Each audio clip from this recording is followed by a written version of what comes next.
After the French Revolution, slaves and freemen in the colony of Saint-Domingue, modern-day Haiti, rose up, throwing the island into chaos. Meanwhile, the French revolutionaries went to war against the majority of Europe.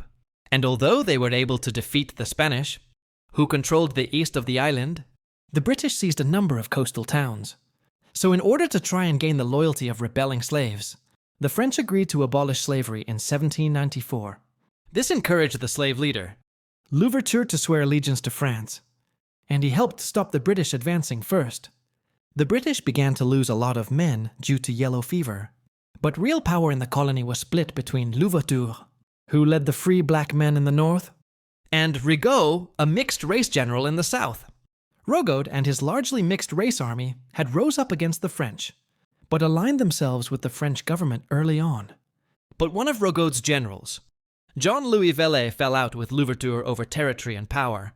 Plus, the French sent a new governor to the island, Louverture, and Violet and many mixed-race people who thought the whites and freed slaves were taking too much power. So in 1796, Violet rose up and captured Levo in a coup in Cap François. However, Rigaud did not join in this rebellion, and Louverture marched on the city and rescued the governor. For this Louverture was made deputy governor of the island. However, this is when Saint-Domingue returned. Saint-Domingue was the old governor of Saint-Domingue that freed the slaves years earlier, so had a lot of popular support, but he disagreed with Louverture on many issues. For instance, Louverture forced many former slaves to return to their plantations, to work as paid laborers, and asked the whites that had fled to America to return. Saint-Domingue, on the other hand, was more radical, so Louverture accused him of wanting independence and forced him to return to France. Meanwhile, 10,000 British reinforcements arrived in 1796, but they made very little impact. So with thousands dying of disease, and the British pulled back to Port-au-Prince, hoping they could at least stop the rebellion from spreading to their colonies in the Caribbean. France, on the other hand, was now under a more moderate government, and they sent Hauteville to the island to reclaim control and undermine the two generals holding real power, Rigaud and Laguerre. And finally, by 1798, the British accepted they could not take the colony, so withdrew. However, they surrendered to Louverture, undermining the French governor, and they later agreed to lift the blockade in return for Louverture not spreading the revolution. So in July 1798, the governor, Hauteville, met with Louverture and Rogel, but they all failed to play one off against each other, and so they continued to vie for power. Afterwards, Governor Hauteville then tried to arrest Louverture's nephew, but this failed, and Louverture's General Desailles led an army on Cap François, forcing the governor to flee the island in October.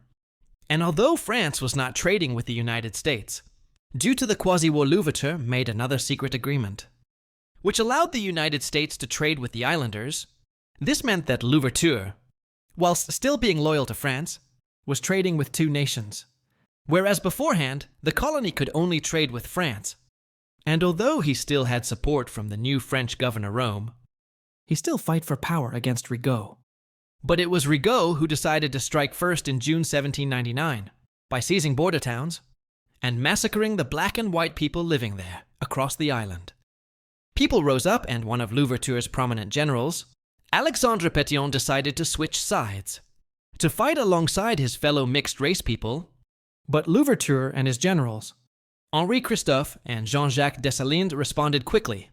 They suppressed most of the rebels in the north in just a couple months and executed many people in the process. Plus, they got the new French governor to declare Rigaud a traitor, and got the Americans to blockade the ports that Rigaud controlled. Then in November, 40,000 troops marched south, easily overwhelming Rigaud's forces, and besieged Pétion and Jacmel. Although Pétion held out for a while, both he and Rigaud fled to France. In early 18, the Haitian who led the invasion, infamously, ordered many mixed-race people and prisoners to be massacred, giving the war its name, the War of the Knives. And as the Civil War was going on, Napoleon had taken power in France, and he promised not to bring back slavery. However, he also forbade Louverture from invading the Spanish part of the island. But this was ignored, because Louverture thought that they had aided Rigaud. So in late 18, he marched east and quickly invaded, and took control of the undefended Spanish half of the island. And to prevent Napoleon from reintroducing slavery to the colony, he drafted a new constitution in mid-1801. Although he didn't declare independence, he gave France no advantages in trading rights, made himself governor for life, and forbid slavery from ever returning to the island. Napoleon, however, would later respond to this by sending 20,000 men to try and retake the colony.